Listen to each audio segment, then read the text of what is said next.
बिस्मिल्लाहिर्रहमानिर्रहीम। अस्सलाम वालेकुम नाज़रीन, आप यूट्यूब चैनल देख रहे हैं। मैं इमरान ख़ान हूँ। इससे पहले वीलॉग में मैंने आपको एक बताया था कि इंडिया की जानिब से एक स्टेटमेंट आया है और इससे पहले गार्डियन ने, जो एक अख़बार है यूरोपियन, गार्डियन ने लिखा था बड़ी तफसील के साथ कि 20 पाकिस्तानियों को पाकिस्तान के अंदर इंडियंस ने आकर कत्ल किया है या इंडिया ने उनको यहाँ पे कत्ल करवाया है और इसके शवाहिद भी मौजूद हैं, इसके सबूत भी मौजूद हैं। और इसके ऊपर द गार्डियन ने जब खबर छापी थी तो फिर इंडिया का इसके ऊपर मौक़िफ़ वहाँ से आया।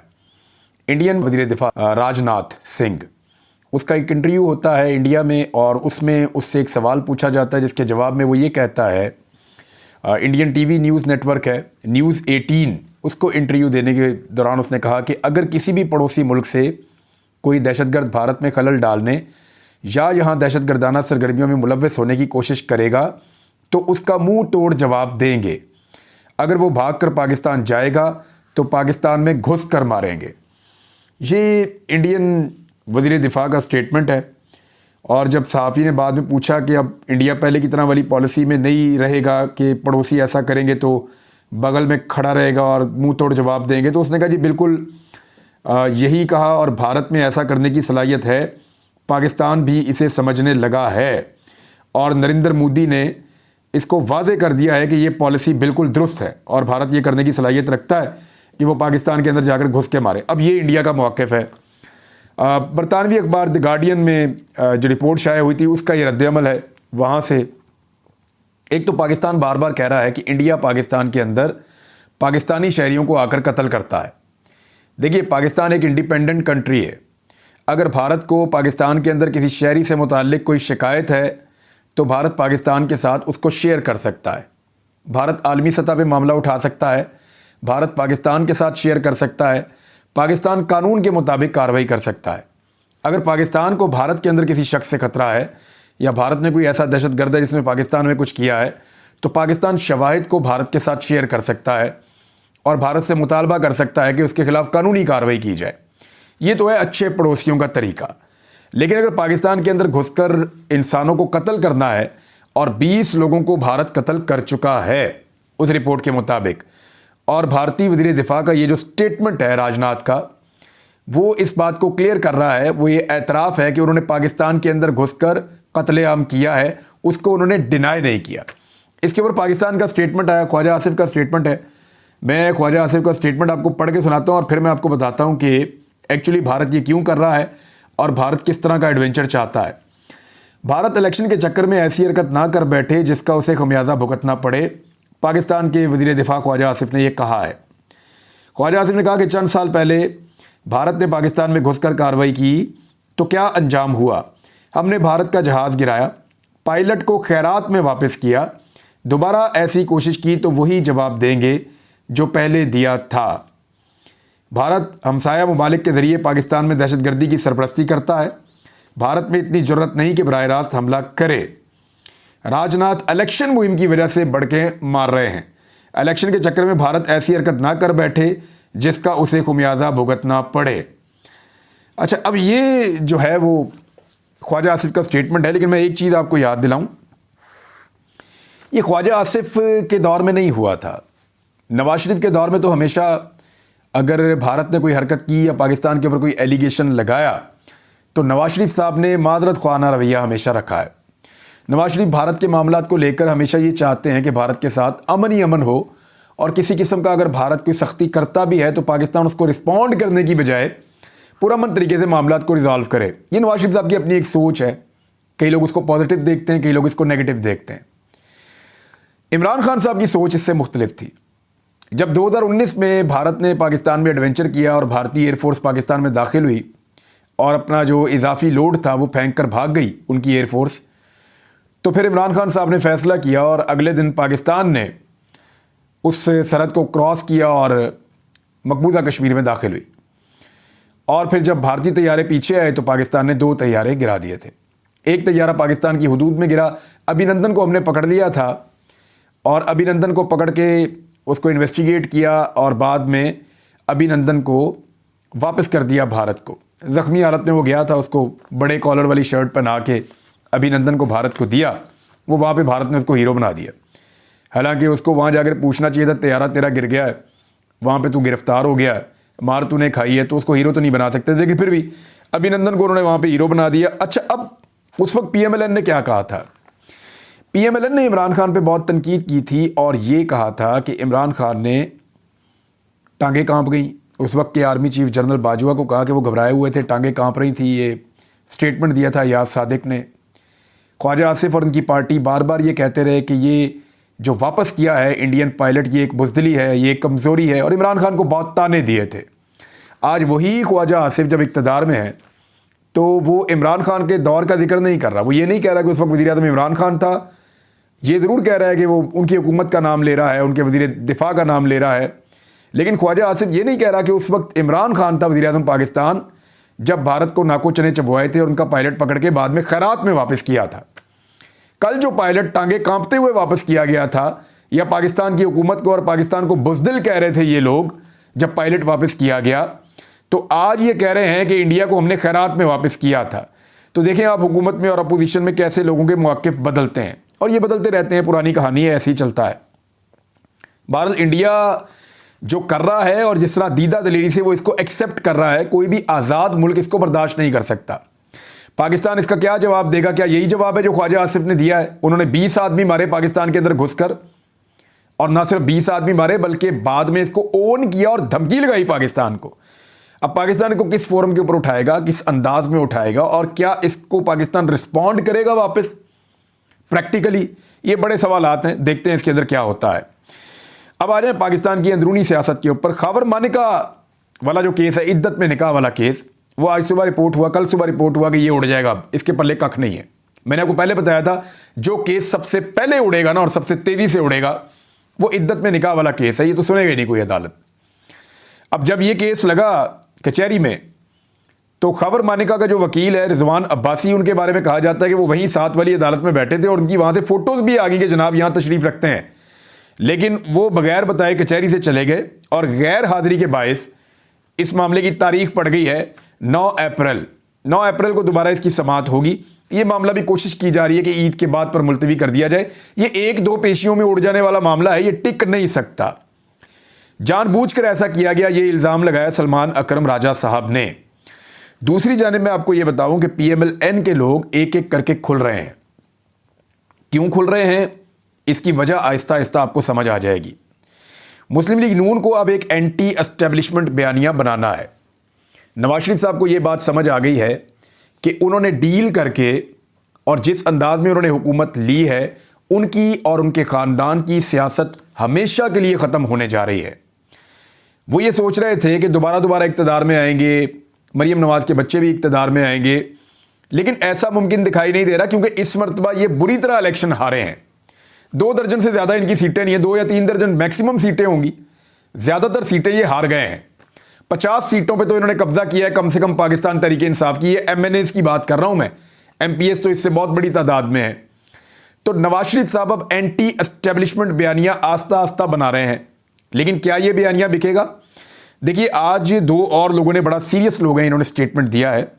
इससे पहले मुलाकात करते हैं जाकर नवाज शरीफ साहब से नजम सेठी साहब, फिर वो स्टेटमेंट देते हैं, वो बातें करते हैं, वो बताना शुरू करते हैं कि धांधली के ज़रिए से हुकूमत बनाई गई है। वो बातें करते हैं कि धांधली के ज़रिए से बंदे हराए और जितवाए गए हैं। वो बताते हैं कि ये सब कुछ 2 नंबर तरीके से हुआ है।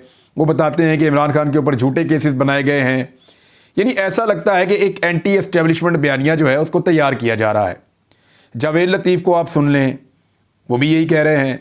राणा सनाउल्लाह को आप सुन लें, वो भी यही कह रहे हैं कि धांधली की गई है, 2 नंबरी की गई है, फ्रॉड किया गया है और एक हुकूमत बनाई गई है। ये हुकूमत हमारी नहीं बनती, ये सारे मान रहे हैं।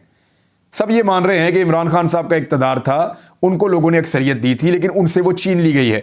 अब 2 गवाहियाँ और आज के दिन में आ गई हैं। एक गवाही चौधरी आबद रज़ा कोटला। अच्छा, ये चौधरी आबद रज़ा कोटला साहब को कोई ना भी कहे ना, तो मैं इनको जानता हूँ कि ये दलेर आदमी है। इन्होंने जब चौधरी ख़ानदान का तोती बोलता था ना गुजरात में, तब इनको चैलेंज किया था। आबद रज़ा कोटला जो है, ये वो आदमी है जिसने जब बहुत ज़्यादा ताकत में था चौधरी ख़ानदान परवेज़ मुशर्रफ के दौर में, तब भी इनका मुकाबला किया था और बड़ा मजबूत सियासतदान है। पीएमएलएन से इनका ताल्लुक़ है। आबद रज़ा कोटला ने कहा है कि फॉर्म 47 वालों को मैं नहीं मानता, इसके खिलाफ आवाज़ उठाएंगे। उनका यह मानना, लोगों ने उनको वोट दिया और वो अपनी क़यादत के कहने पे या उनके कंप्रोमाइज़ पे खुद भी कंप्रोमाइज़ करके बैठ जाएं, तो ये दुरुस्त नहीं है। आबद रज़ा कोटला ने क्लेम किया कि सालक हुसैन 20,000 और शाफे हुसैन 7,000 वोट इन दोनों को मिले हैं और इसके ऊपर ये दोनों वजीर बन के बैठे हुए हैं, तो मैं तो इसको नहीं मानूंगा। इसके अलावा एक और स्टेटमेंट है जो दिया है अफनानुल्लाह खान साहब ने। ये अफनानुल्लाह खान जो हैं ये सेनेटर हैं PMLN के, और उन्होंने भी स्टेटमेंट उसी तरह का दिया कि रिज़ल्ट तब्दील हुए हैं, पिक एंड चूज़ हुआ है, मैं अभी कुछ नहीं बता सकता, कुछ राज हमारे सीने में हैं, चंद महीनों में या 2-3 माह में ये राज खुल जाएंगे। ये जनाब शहबाज शरीफ की हुकूमत में शहबाज शरीफ की अपनी पार्टी के लोग नवाज शरीफ की मर्ज़ी से इस किस्म के स्टेटमेंट्स दे रहे हैं। इसका मतलब क्या है? नवाज शरीफ साहब एक एंटी एस्टेब्लिशमेंट बयानिया बनाकर अपने आप को पाकिस्तान की सियासत में वापस इन करना चाहते हैं, लेकिन क्या ये हो पाएगा? मियाँ साहब के करीबी जो सहाफ़ी हैं, चाहे वो लंदन में हैं चाहे पाकिस्तान में हैं, वो एक एंटी एस्टेब्लिशमेंट बयानिया के ऊपर टाकी शाकी मार रहे हैं। मियाँ नवाज शरीफ साहब जो हैं वो अब चाहते हैं कि वो एंटी एस्टेब्लिशमेंट हो जाएं किसी तरह से, उनकी मदद भी की जा रही है। और इमरान खान साहब के स्टेटमेंट को मियाँ साहब के जो करीबी सहाफ़ी हैं वो ये साबित करने के लिए इस्तेमाल कर रहे हैं। ख़ासतौर पे जियो न्यूज़ ने इसकी कोशिश की कि शायद इमरान खान साहब कोई डील मांग रहे हैं एस्टेब्लिशमेंट से। देखें, मेरे ख्याल में जो कल वाला स्टेटमेंट था इमरान खान का, इससे एक सख्त स्टेटमेंट जब से इमरान खान गिरफ्तार हुए उन्होंने तब से लेके अब तक नहीं दिया। एक बात मैं आपको पहले दिन से आज तक बता रहा हूं कि वो डेमोक्रेट है, वो किसी के साथ भी बैठ के बात करने के लिए तैयार हो जाएंगे। इमरान खान साहब बातचीत का दरवाज़ा कभी बंद नहीं करेंगे अगर बातचीत उसूल के मुताबिक हो तो। मुझे अच्छी तरह याद है कि चंद सहाफ़ी इमरान खान साहब से मिलने आए थे।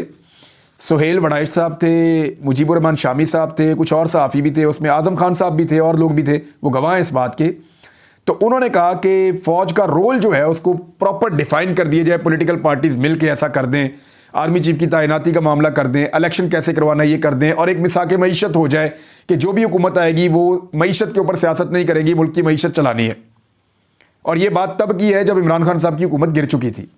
तो इमरान खान साहब ने उस वक्त भी कहा कि जाओ जाके बात करो, अगर इसके ऊपर बाकी पॉलिटिकल पार्टीज कहती हैं तो मैं बात करने के लिए तैयार हूं, लेकिन इसमें कोई NRO शामिल नहीं होगा, कोई और दो नंबरी नहीं होगी। हाँ, इसके ऊपर मैं हमेशा बात करने के लिए तैयार हूं मुल्क के मफाद में, कि आए बैठे जो मेन चीज़ें उसको तय कर लें। इमरान खान साहब ने साफ कहा कि मैं जनरल बाजवा से अगर बैठ के बात कर सकता हूं तो किसी से भी कर सकता हूं। और जब उनके लोगों के बारे में सवाल किया गया कि आपके लोग गए जाके कोर कमांडर हाउस के अंदर, उन्होंने मुलाकात की, उन्होंने कहा फौज का दुश्मन थोड़ी हूं मैं, मेरी फौज है। इमरान खान साहब बार बार यही कहते हैं। देखें, जब इमरान खान साहब बाहर थे तब भी वो ये कहते थे, वो आज भी ये कहते हैं मेरी फौज है, लेकिन उनको एस्टेब्लिशमेंट की उस पॉलिसी से इख्तलाफ है जो बंद कमरों में बनाई जाती है और जिसको मुल्क के ऊपर मुसल्लत कर दिया जाता है। उसके खिलाफ वो कल भी थे, उसके खिलाफ वो आज भी हैं। जहां इमरान खान उस पर कंप्रोमाइज करेंगे वहां वो अपनी पॉपुलैरिटी को लूज करेंगे, ये बात तो बड़ी ऑब्वियस है। आज वो बहुत पॉपुलर लीडर हैं इमरान खान साहब, लेकिन साथ ही साथ वो ये कह रहे हैं कि मैं अपने मौक़िफ़ पे खड़ा हूं। और जितने सख्त जुमले उन्होंने पाकिस्तान के आर्मी चीफ के बारे में कल बोले हैं, इतने सख्त जुमले इससे पहले रिपोर्ट नहीं हुए उनकी जानिब से। इन्होंने साफ बहुत सारी सीधी सीधी बातें की हैं जनरल आसिम मुनीर साहब के बारे में। तो अब जो लोग कह रहे हैं कि इमरान खान प्रो एस्टेब्लिशमेंट होना चाह रहे हैं या इमरान खान साहब कोई डील करना चाह रहे हैं या कोई NRO लेना चाह रहे हैं, ये मेरे ख्याल में सिर्फ और सिर्फ नवाज शरीफ के लिए रास्ता बनाना चाहते हैं कि नवाज शरीफ ही अकेला एक इनकलाबी लीडर है जिसने आज तक बेशुमार वज़ीर आज़म के खिलाफ साजिश करके उनको हुकूमत से निकाला। जितने हुकूमत से निकले हैं ना, उनमें से 70% नवाज शरीफ ने निकाले हैं आज तक, जितनों के खिलाफ साजिश हुई है। हर साजिश के अंदर नवाज शरीफ साहब शामिल थे। और अब जो है वही नवाज शरीफ जब दोबारा इनकलाबी बनने का ड्रामा करेंगे तो ये सारे उनको इनकलाबी बनाना भी शुरू कर देंगे। हालांकि सब जानते हैं कि कैसा कंप्रोमाइज करके मियां साहब पाकिस्तान वापस आए।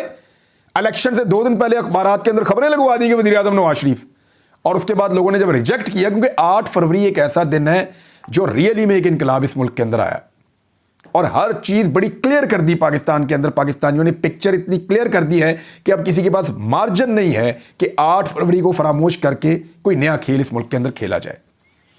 बहरहाल ये इमरान खान साहब के बारे में जो नवाज शरीफ साहब जो बनना चाह रहे हैं, एंटी एस्टेब्लिशमेंट, वो एक बयानिया बनाना चाह रहे हैं, उस पर मेरा तजिया भी है और बज़ाहिर दिखाई भी यही दे रहा है। नहीं नाज़रीन, एक बड़ी इंटरेस्टिंग खबर है मेरे पास। आप ना जितने भी बड़े बड़े अकाउंट्स हैं ना, उन सारों के स्क्रीनशॉट ले लें जो ट्विटर के ऊपर या एक्स के ऊपर जो अकाउंट्स हैं, उनके फॉलोअर्स आप देख लें कि आज कितने हैं, क्योंकि उन्होंने एक ऑपरेशन शुरू किया है और जितने भी बोट या ऑटोमेटेड अकाउंट्स हैं उनको डिलीट करने का उन्होंने आगाज़ किया है। यानी ऐसे अकाउंट जो फेक अकाउंट बने हुए हैं या बोट्स काम कर रहे हैं या ऑटोमेटेड अकाउंट्स हैं जिनको चिप्स के ज़रिए चलाया जाता है या एक सिस्टम है सॉफ्टवेयर का उसके ज़रिए चलाया जाता है, उन सारों को डिलीट किया जाएगा। जब उनको डिलीट किया जाएगा ना तो आपको पता चलेगा कि कितने सारे फॉलोअर उड़ जाएंगे बहुत सारे लोगों के जिन्होंने जाली फॉलोअर बनाए हुए हैं।